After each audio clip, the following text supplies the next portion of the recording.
Winners and losers. The regional implications. The fall of Assad's government has created a power vacuum with profound regional consequences. Among the winners is Turkey, which now wields considerable influence in Syria. Having supported the rebel coalition, Turkey achieved two major objectives: removing Assad and strengthening its proxy forces. However, Ankara's ambitions likely extend further, particularly in reducing Kurdish autonomy in northern Syria. The United States, too, has reasons to celebrate Assad's downfall. The collapse diminishes Russian and Iranian influence in Syria. Yet challenges remain, as many rebel groups, particularly HTS, espouse radical ideologies that could destabilize the region. This is especially concerning for Israel, which faces the dual challenge of losing Assad as a predictable adversary while contending with potentially hostile Islamist factions.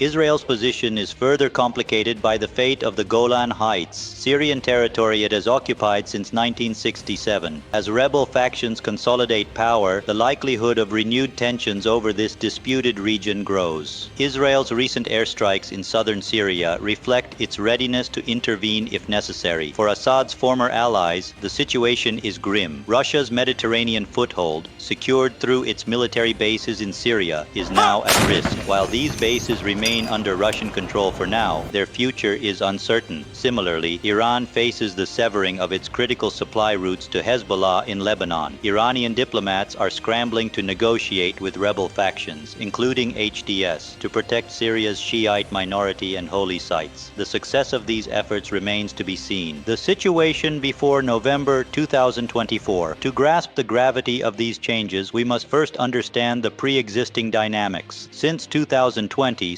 Syria's territory had been fragmented among multiple factions. The Assad government, represented in red on most maps, controlled much of the country. Propped up by Russian military support and Iranian proxies, Assad managed to cling to power despite his regime's authoritarianism, nepotism, and brutal suppression of dissent. Assad's rule found its strongest foothold along the Alawite-dominated coast. In contrast, the light green territories around Idlib were held by a coalition of radical Sunni Islamist groups, led by Hayat Tahrir al-Sham, HTS. Despite their history as an offshoot of Al-Qaeda, HTS attempted to rebrand as a more moderate group, though their sincerity remains dubious. Meanwhile, the dark green territories belong to the Turkish-backed Syrian National Army, a patchwork of militant groups opposing both Assad and Kurdish forces. The Kurdish-led Syrian Democratic Forces, SDF, dominated the yellow areas. Backed by the United States, the SDF played a crucial role in fighting ISIS but found themselves in a precarious position, navigating complex relationships with Assad, Russia, and Turkey. Smaller factions such as remnants of ISIS and US-aligned groups near the Iraqi border added further layers to Syria's fractured landscape.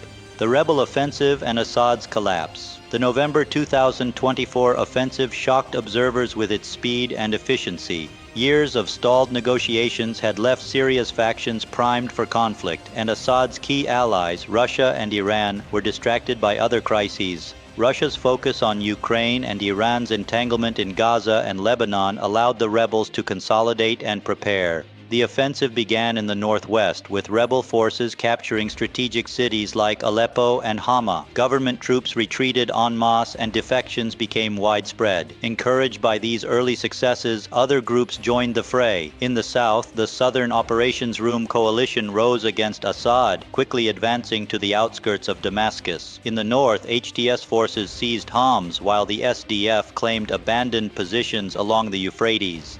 Even the US-backed new Syrian army advanced from the east, capturing Palmyra and pushing toward Damascus. Within just 11 days, Assad's regime crumbled. Local militias filled the power vacuum, even in the historically loyal Alawite coastal regions. As of now, Assad's whereabouts remain unknown, marking the end of a 50-year dynasty. The uncertain future of Syria. What lies ahead for Syria is fraught with uncertainty. The hope among many Syrians and international observers is for a peaceful transition. A transitional council representing Syria's diverse factions could pave the way for a negotiated political settlement. Autonomy for minorities such as the Kurds, Alawites, and Druze might also be part of this solution. However, the unity that fueled the anti-Assad offensive is already showing signs of strain. With Assad gone, the divergent agendas of Syria's factions may lead to new conflicts. The Turkish-backed Syrian National Army and the Kurdish-led SDF are already clashing along the Euphrates, and Turkey might seize this moment to launch a larger intervention against Kurdish forces. Much will depend on the U.S. response, given its support for the SDF. The potential for a new civil war looms large. Syria's factions are deeply fragmented and their foreign backers have competing interests. Without effective mediation, the country risks sliding back into chaos. For now, the only certainty is that Syria stands at a crossroads, with its people yearning for peace after years of unimaginable suffering. Syria, once a thriving nation with a rich culture and history, has now become a symbol of devastation and suffering. For over a decade, the country has been ravaged by a brutal civil war, leaving millions displaced and thousands dead. But how did it all spiral out of control? The situation in Syria is far more complex than the headlines suggest. In this video, we will dive deep into the heart of the conflict, uncovering the hidden political agendas, foreign interventions, and the global power struggles that have fueled the chaos. This isn't just about one nation's crisis, it's a geopolitical disaster with global consequences. We'll explore the key players, the shocking truths, and the human cost behind the headlines. Stick with us as we break down what's really happening in Syria and why it matters more than ever. The reignition of Syria's civil war. The Syrian civil war has entered a devastating new phase. In late November 2024, a coalition of rebel forces launched an unexpected and massive offensive against the government, forcing Bashar al-Assad's regime to relinquish vast territories. This rapid chain of events has culminated in the collapse of Assad's government, a shift that has dramatically altered the Syrian landscape.